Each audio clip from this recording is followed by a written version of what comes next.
Hello everyone, welcome back. So in the previous video, we created a very basic authentication system, and in this video, we're going to design our sign in and sign up pages. Now we're gonna start designing our sign in page, and before we design this page, I need to install some of the libraries first. Starting with the React Native responsive screen, we're gonna use this library to make our app responsive. This library uses the dimensions under the hood, so this will provide us with HP and WP methods, and these are stands for height percentage and the width percentage of the current device. So if I give 80% of WP, that will mean 80% of the current device width, and we can use this for making our font size responsive, and we will have our design something like this. Now let's just copy this install command and open the terminal. Let's open another terminal and paste it here. Okay, that's done. Now we can close the terminal and we can use this library into our project. So let's just copy the import statement into our component. And before we start using this, I need to install another library for our icons, and the library is expo vector icons. And I really like this library because it provides various types of icons, and this is a basic usage of how we can use the icon. And if we click on one of the resources, this will take us to where we can find all the icons, and here I can search all the icons. We have ant design, ionicons, and a lot of other icons. So I'll just open it in another window, and let's just copy this command to install it. Paste it here, and it's done. Now let's just refresh the app to see if we have any errors. Okay, great. Now let's start designing and give this container a class of flex1 so that it takes the full space. And inside this, we're gonna use a component to change the colors of our status bar. We're gonna use status bar from expo, and we're gonna add a style of dark like this. And let's add another container and give this a class of flex1 and a gap of 12. And inside this, we're gonna add a sign in image at the top. So let's add another view, and to make it centered, let's add a class name of item center. And inside this, let's import the image component from React Native. Now we're gonna use some of the images throughout the development of this app. So let me just copy and paste all the assets into images. Let's just paste them here. And these are some of the images that we'll be using while developing this app. So you can find all of these into this GitHub repo. Now let's just copy the login image that we just copied. We need to go into assets, images, and we need to use the login.png image, and let's save them. None of these files exist. Maybe we misspelled the name. Okay, it needs to be images. We misspelled the images. Okay, we can see the image. Now for the height of this image, I'm going to use HP function from our responsive library, and if I give 25% of HP, that will mean 25% height of overall height of the device. And let's add resize mode to contain. Now we can see the image, but we have this a notch conflicting with our content. So what I'm going to do is add a little padding top to this view, and let's use HP of 8%. Now it looks good. Now let's add a padding horizontal as well. Let's use WP method, and that will mean 5% width of the overall width of the device. We will see this horizontal padding when we add a content at the bottom. So let's add a view and give this a class name of gap 10, and let's add another text view inside this. This will say sign in, and you can see we added a horizontal padding. Now to make this text responsive on all of the devices, we're gonna use responsive font size of HP4. That will make sure it is responsive on all the devices. Let's make our text bold using font bold class and tracking a bit wider using this class, and let's make it centered. Okay, now let's change the color of this. Let's use the text neutral of 800. Okay, this looks good.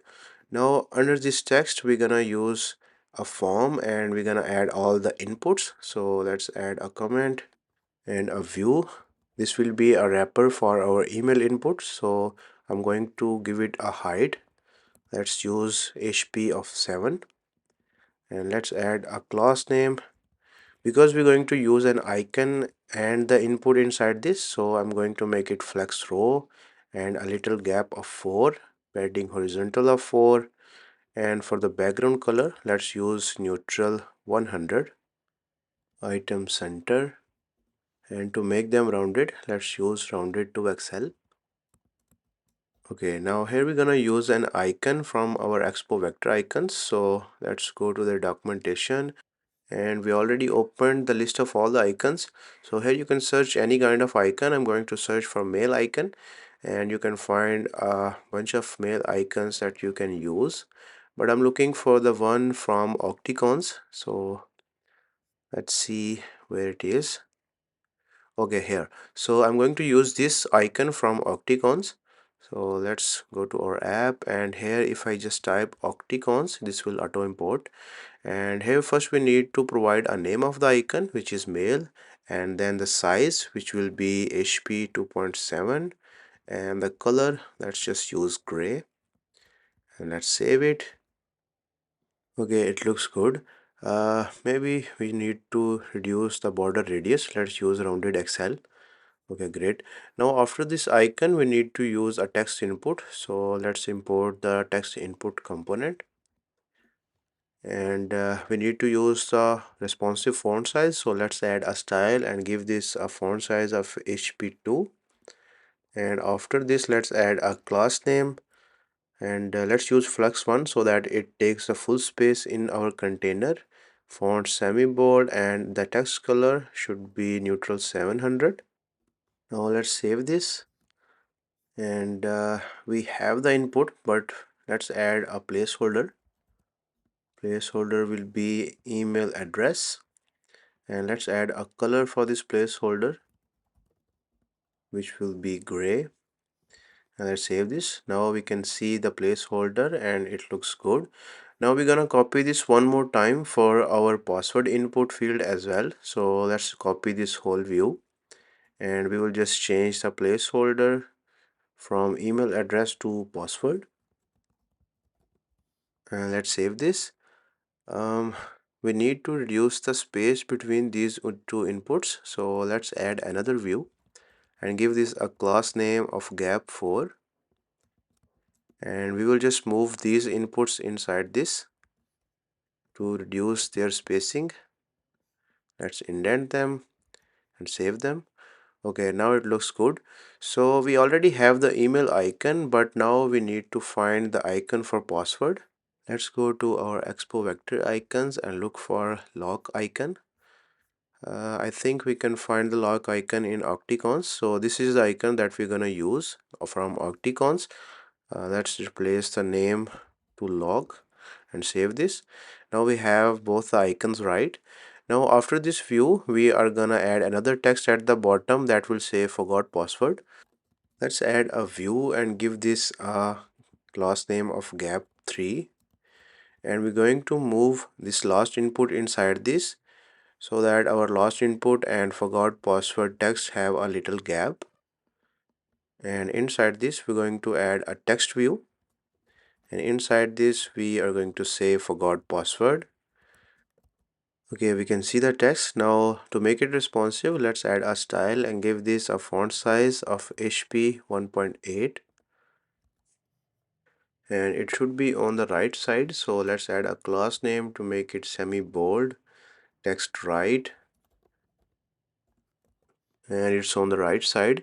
Now for the text color, let's add a text neutral of 500, and let's save this. It's not applying. Let's change this to 400. Okay, it is working. So let's change it back to 500. Maybe it was some issue with the cache. So the gap is also not working. We applied the gap of 3 for both of these items. So let's change it to 4 and let's save this. It is working. Let's change to 3. Okay, I think there was something wrong with the cache. Now it's working. Now after this text, we're gonna add a submit button at the bottom. So let's add a button after this view. Let's add a comment submit button, and let's use the touchable opacity. And inside this, let's add a text view. Let's give it a responsive font size of 2.7, HP 2.7, and let's add a class name to make our text white, fonts bold, and we need to add the letter spacing. So let's add tracking wider, and let's add sign in text inside this.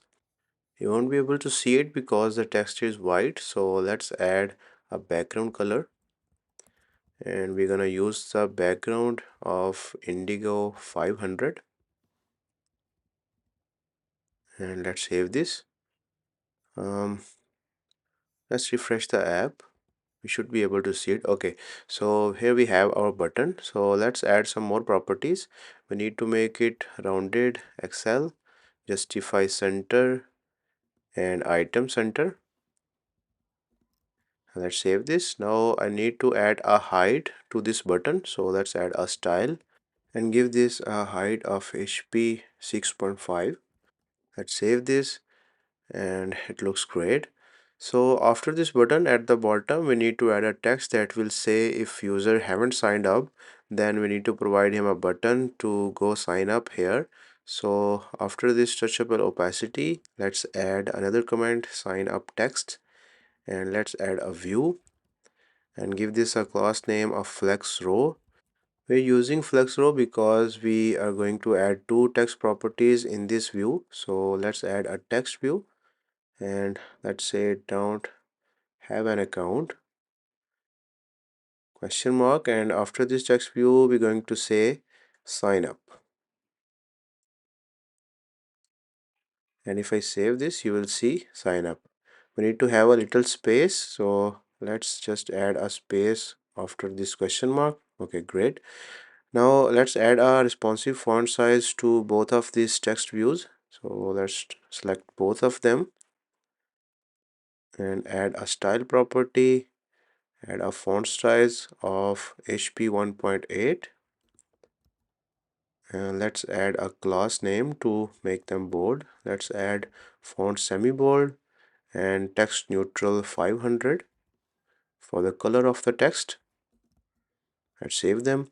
Okay, we need to make our sign up text a bit bolder, and for the color let's use indigo 500 to make it stand out.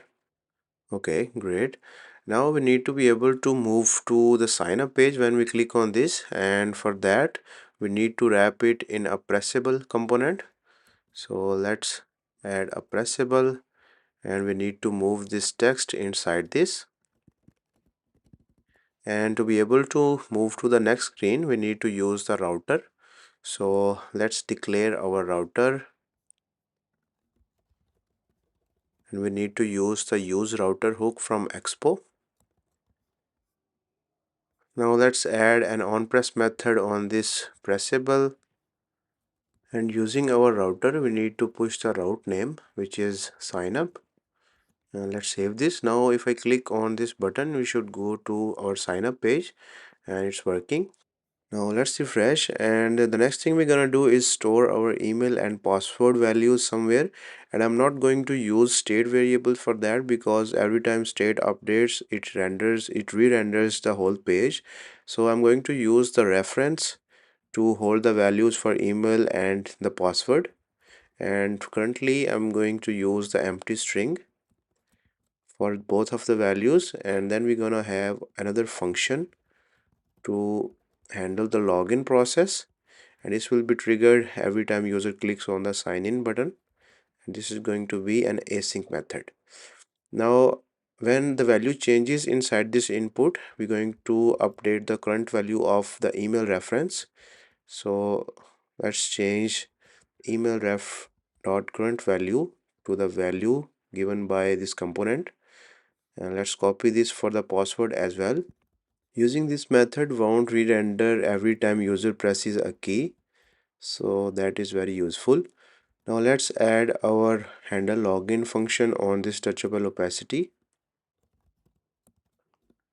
Now every time user presses on this button, we need to check if we don't have any values inside the references.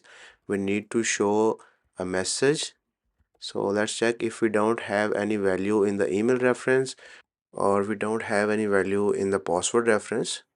Then we're going to use alert from React Native, and we're gonna show the user with a title and a message.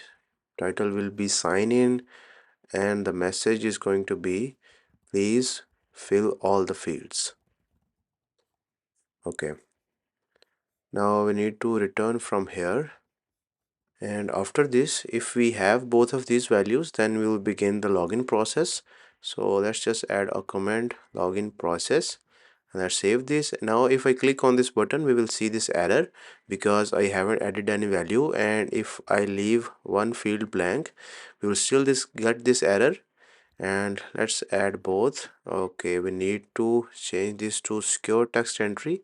So let's add a property secure text entry that will hide our password.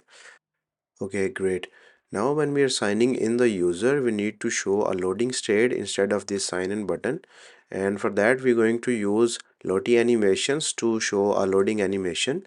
So let's go to our browser, and we need to install this package lottie react native. And if I scroll down, you will see a very basic usage of how we can use a lottie animations into our app. So let's copy this command and install this first into our project. Let's paste it here. And for the animation, I usually go to a website lottiefiles.com. You can use any other resource where you can get these lottie animations, but I'm going to use this one. So if I scroll down here, you will see a comparison about how lottie animation is better than GIF animations. So I recommend using lottie animations, and let's discover some animations. I'm just going to show you how you can download the animation from this website. So just search for loading animation. Here you can find a bunch of animations. Just click on the one that you like. So for example, let's use this one. So if I click on this, first I need to save it into my workspace to be able to download it. So let's just save it, and this will open this animation in an editor, and at the top you will see the download icon. So you can download the lottie JSON file from here. I've already downloaded a loading state animation from this website, and I've copied that animation into my assets. So now we need to use this library into our project, and this is the basic usage of this library. So first we need to create a component for our loading stage. So let's create a loading file and create a functional component. Now the size of this loading state will be provided from the parent component. So we're going to set the height as the size which will be passed to this component. So let's use that, and let's give this an aspect ratio of 1.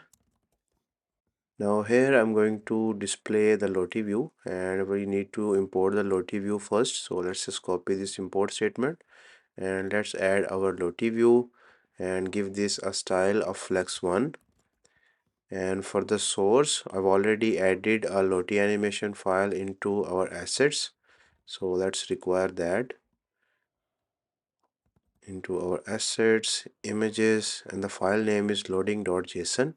And we need to add some properties like autoplay and loop. This will make sure this animation plays in infinite loop. Now we can use this animation into our sign in component. So let's go to sign in, and we're gonna use that here. And for that we need to have a state for loading. So let's add loading, set loading, and by default it's going to be false. And let's go to our sign in button, and first let's add a view, and inside this view we're going to check if loading is true.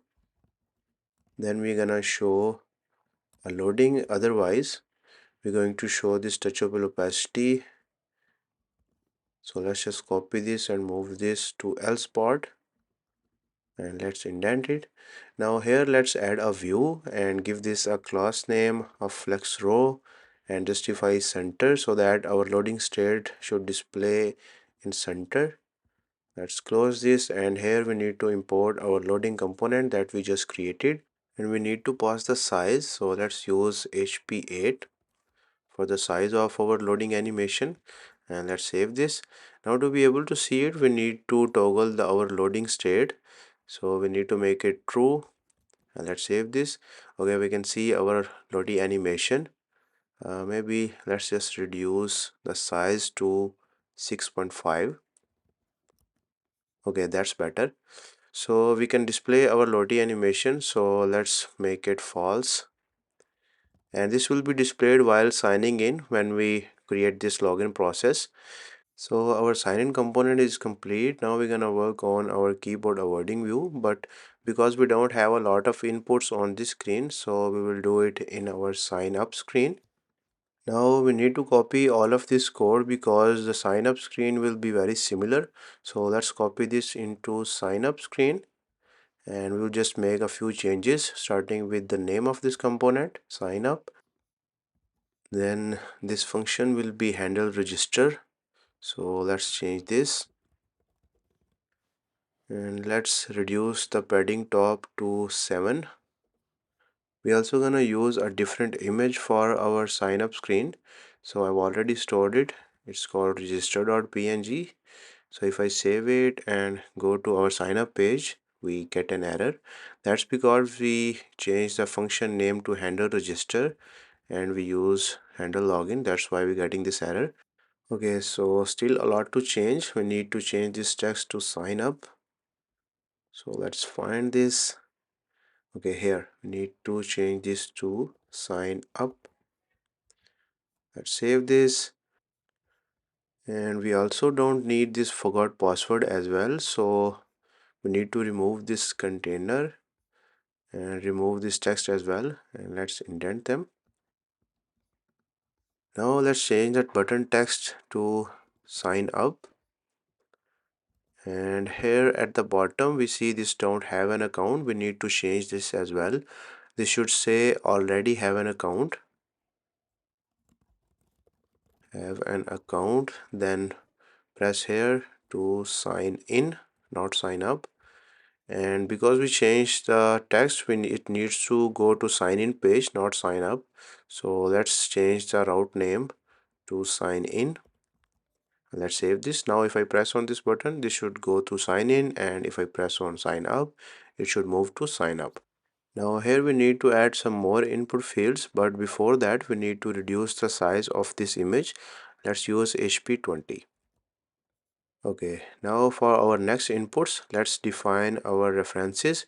So we're gonna use a username reference and a profile reference for the profile URL, and let's add them into our condition so that if user does not add that, we should alert the user to fill in all the fields.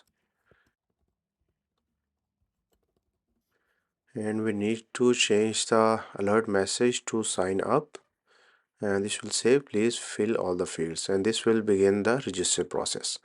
Okay, great. Now let's add the inputs for this username and profile URL. Let's just copy the email for 2 times, and let's save this. Now at the top we're going to have a username input, so let's just change the placeholder to username, and we need to change the email reference to username reference, and this profile URL should be at the very last, so let's just copy this and place it after the password field, and we need to change this to profile URL, and let's save this. Okay, now we have all the fields and we need to change the icons, but let's change the reference for the profile as well. Okay, now we need to find the icons for these new inputs, so let's go to our expo icons, and first we need to find the icon for username. So let's use the icon from feather. This is the user icon from feather, so let's go to our username field, and here instead of octagons we need to import feather icons, and the name will be user. Let's save this, and now we have a user icon for the username. Now for the profile URL we're going to add an image icon. So let's search for image, and we have an image icon in the feather icons, so let's use that. Let's change the library to feather and the name will be image. Let's save it.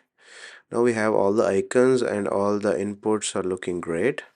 Now next we're gonna test if our error message shows if we don't have any data into any field. So let's press it and we see this error. Let's add some data and see if our validation works. At gmail.com, let's add a password and just random profile URL. Okay, it needs to be a text. Why is it like a password? We haven't added secure text entry on the image. Maybe we need to just refresh it. So let's just reload the app and go to sign up and test this image URL. Okay, it works. So I think it was a cache issue. So let's add data again. Say at gmail.com, some random password and a test profile. It shouldn't display this alert because we have all the data. Maybe we made a mistake. Profile ref, password, email, username, everything looks alright. Email, password, username. Okay, I think we misspelled this. This should be current. Okay, let's save this. Now if I press on this button, nothing happens, and this means our validations are correct and it's working. Now the next issue that we're gonna fix is our keyboard avoiding view. You see when I click on a field and open the keyboard, this covers the input and we are not able to type any data into our image field. So let's create a custom component to fix this situation. Let's go to our components, and here I'm going to create a file, custom keyboard view, and let's create a functional component inside this.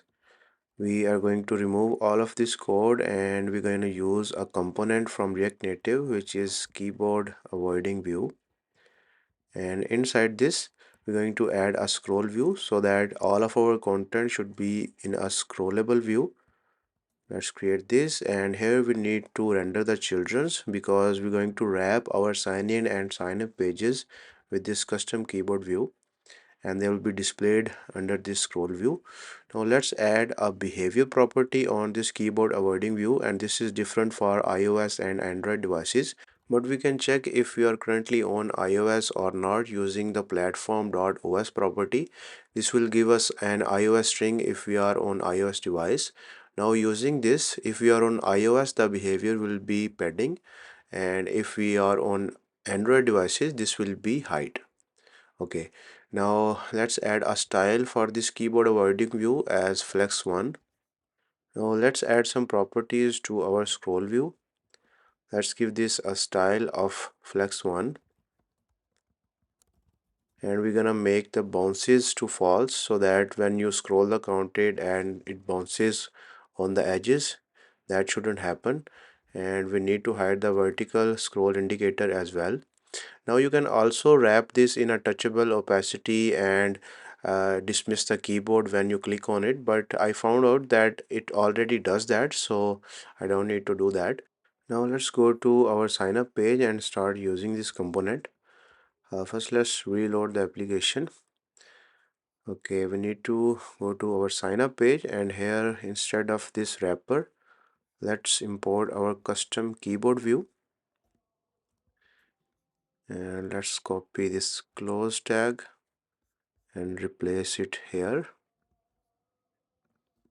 Let's save this, and now it shouldn't make any change on the sign up screen, but our keyboard issue should be fixed. So let's just refresh, go to sign up, Now if I click on this, nothing will happen, but our content is scrollable and we can add data for profile URL. Or if I directly click on profile URL, this will push the inputs so that we can add data for profile URL. So this way, if you have a lot of inputs on the screen, you can use this technique to fix the keyboard avoiding view. There might be other solutions to this problem, but I found this easy and it works great on iOS and Android devices as well.